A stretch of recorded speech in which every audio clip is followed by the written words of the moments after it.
নমস্কার বন্ধুরা, স্নেহা বিশ্বাস দিল্লি চ্যানেলের আরও এক নতুন পর্বে আপনাদের সবাইকে স্বাগত জানাই। সকাল সকাল ছাদে চলে এসেছি। আজকে একটা বহু প্রত্যাশিত ভিডিও আপনাদের সাথে শেয়ার করতে চলেছি। এটা আমার কাছে বহু প্রত্যাশিত, কারণ আজকে যে রেসিপিটা করব, এই সিম দিয়ে রেসিপি করব।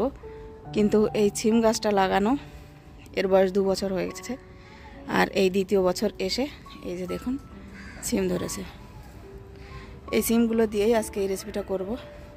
তো সম্পূর্ণ ভিডিওটি স্কিপ না করে দেখার অনুরোধ রইল। সবার প্রথমে এই সিমগুলো তুলে নেব।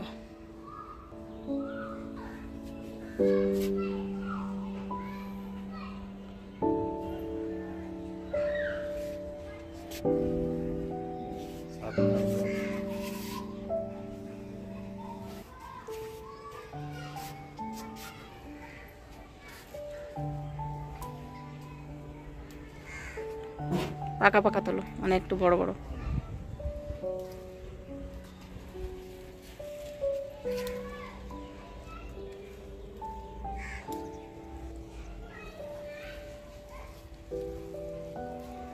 গাছ জানা ছেড়ে না।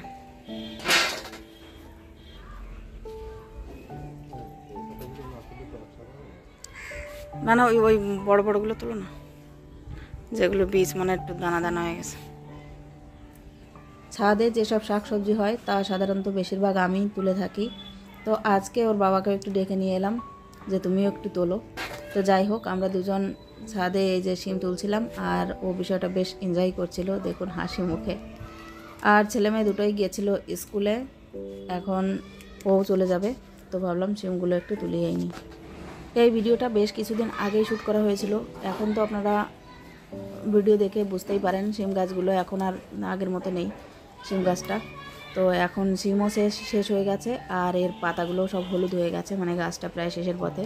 তো এই যে শিমগুলো তুলছিলাম, এটাই কিন্তু প্রথম শিম দিয়ে রেসিপিটা করেছিলাম। এগুলো ছোট, এটা পোকা, এই যে পোকা লেগে গেছে একটা।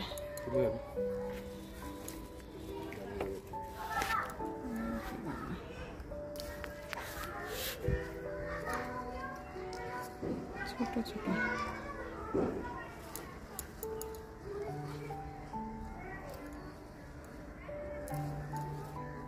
পোকা লেগে গেছে, এতে আর কিছু নেই।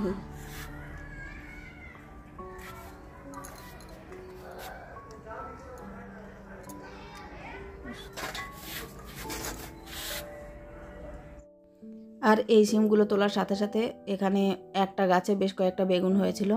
তো বেগুনগুলো বেশ একটু বড়ই হয়ে গেছিলো। তো ভাবলাম এই সিমের সাথে তুলে মানে মিক্স করে দিয়ে দেবো। সিম দিয়ে আর বেগুন দিয়ে আর আলু দিয়ে, নতুন আলু দিয়ে রান্না করব। সেজন্য এখান থেকে এই যে 4টে বেগুন, এই বেগুন 4টেকেও তুলে নিলাম। বাকি সব বেগুনগুলো ছোট ছোট। তো এই যে বন্ধুরা, এখানে আমি 4টে বেগুনি তুলে নিয়েছি, আর সব বেগুনগুলো ছোট ছোট আছে, সেগুলো পরে তুলবো, মানে একটু বড় হয়ে গেলে। এরপর সিম বেগুনগুলো ভালোভাবে কেটে ধুয়ে কিছুটা আলুও কেটে নিয়েছি, আর এই যে সব কিছু রেডি। আর আজকে এই রেসিপিটা এই রুই মাছ দিয়ে রান্না করব, সেজন্য রুই মাছের 4 পিস নিয়ে নিয়েছি, 4টে। এতে লবণ, হলুদ আর একটু সর্ষের তেল দিয়ে ভালোভাবে মেখে নেব।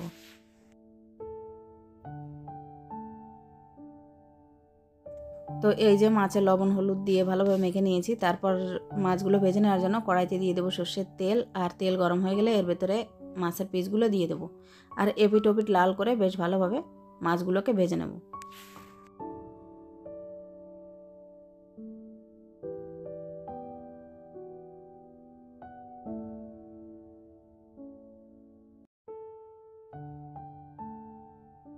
মাছগুলোকে বেশ লাল লাল করে ভেজে নিয়েছি। এবার এই মাছগুলোকে তুলে নিচ্ছি, আর এরপর মাছ ভাজা যে তেল ছিল সেই তেলের ভেতরেই দিয়ে দেবো বেগুনগুলো। বেগুনগুলো বেশ কচিই ছিল। এই বেগুনগুলোকে হালকা একটু ভেজে নেব। প্রায় 1 থেকে 1.5 মিনিট বেগুনগুলোকে ভেজে নিয়েছিলাম। তারপরে দিয়ে দিয়েছি সিমগুলো আমি গোটাই রেখেছি, যেহেতু সিমগুলো সাইজ খুব বেশি একটা বড় নয়, ছোট ছোট সাইজের সিম, আর এর ভেতরে বীজ একদম ভরে গেছে। সিমগুলো খেতে দারুণ লেগেছিল। অল্প একটু লবণ হলুদ দিয়ে দিলাম। তারপরে সিমগুলোকে আর বেগুনগুলোকে হালকা একটু ভেজে তারপর এগুলোকে তুলে নিচ্ছি। এরপর কড়াইতে আরও একটু তেল দিয়ে দিয়েছিলাম, আর তেল গরম হয়ে গেলে এর ভেতরে দিয়ে দিলাম গোটা জিরে, আর দিয়ে দিচ্ছি বেশ কিছুটা পরিমাণ বড়িগুলো গোটা থাকলে ভালো হতো। তো প্লেনে যে যখন এনেছিল বড়িগুলো আপনাদের আগেই বলেছিলাম বেশ কিছুটা বড়ি ভেঙে গেছিলো, তো সেই বড়িগুলো দিয়ে দিলাম। ভালোভাবে ভেজে নেওয়ার পর দিয়ে দিলাম কেটে রাখা আলুগুলোকেও একটুখানি নাড়াচাড়া করে তারপর একটু আদা আমি গ্রেট করে দিয়ে দেবো। আজকে আর কোনো মশলা বেটে ব্যবহার করিনি, তো আদাটা একটু গ্রেট করে দিয়ে দিলাম সেজন্য। আর আদা দিয়ে ভালোভাবে একটু কষিয়ে নেওয়ার পর এর ভেতরে দিয়ে দেবো স্বাদ মতো লবণ, হলুদ আর দিয়ে দেবো টমেটোটা আমি একটু স্লাইস করে কেটে নিয়েছি। সাথে দিয়েছি বেশ কয়েকটা চেরা কাঁচা লঙ্কা। ঝালের জন্য আজকে আমি এই চেরা কাঁচা লঙ্কাই ব্যবহার করেছি, আর কোনো কিছুই দিইনি। আলুগুলোকে সব কিছুর সাথে ভালোভাবে ভেজে নেওয়ার পর এর ভেতরে দিয়ে দিলাম পরিমাণ মতো জল, আর ঝোলটাকে বেশ ভালোভাবে ফুটতে দেব। একটু ঢাকা চাপা দিয়ে দিলাম। তারপর প্রায় মিনিট 5 মতো ঢাকা চাপা দিয়ে রান্না করে নিয়েছি। ঝোলটা বেশ ভালোভাবে ফুটে গেছে। এবার এর ভেতরে দিয়ে দেব আগে থেকে ভেজে রাখা শিম এবং বেগুন। তারপর আবারও সব কিছুকে একবার ভালোভাবে মিলিয়ে নেব। তারপর এর ভেতরে দিয়ে দেব আগে থেকে ভেজে রাখা মাছগুলো দিয়ে আবার একটু ঢাকা চাপা দিয়ে দেব আর ভালোভাবে ফুটিয়ে নেব। আরও প্রায় 4-5 মিনিট ফুটিয়ে নেওয়ার পর দেখুন ঝোলটা বেশ অনেকটাই কমে এসেছে আর রান্নাটাও প্রায় শেষ হয়ে এসেছে। রান্নাটা শেষ করার জন্য এখানে আমি ব্যবহার করেছি একটু ভাজা মশলা, গোটা ধনে আর গোটা জিরে, অল্প একটু শুকনো মশলা, শুকনো কলায় টেলে তারপর আমি গুঁড়ো করে রেখে দিয়েছিলাম, সেটাই দিয়ে দিলাম। ব্যাস, খুব সিম্পল এবং কম মশলায় রান্না করা শিম, আলু এবং বেগুনের এই রেসিপিটা গরম গরম ভাতের সাথে কিন্তু খেতে দুর্দান্ত লেগেছিল। শীতকালে এই সবজিটা তো একবার হলেও ট্রাই করতেই হয়।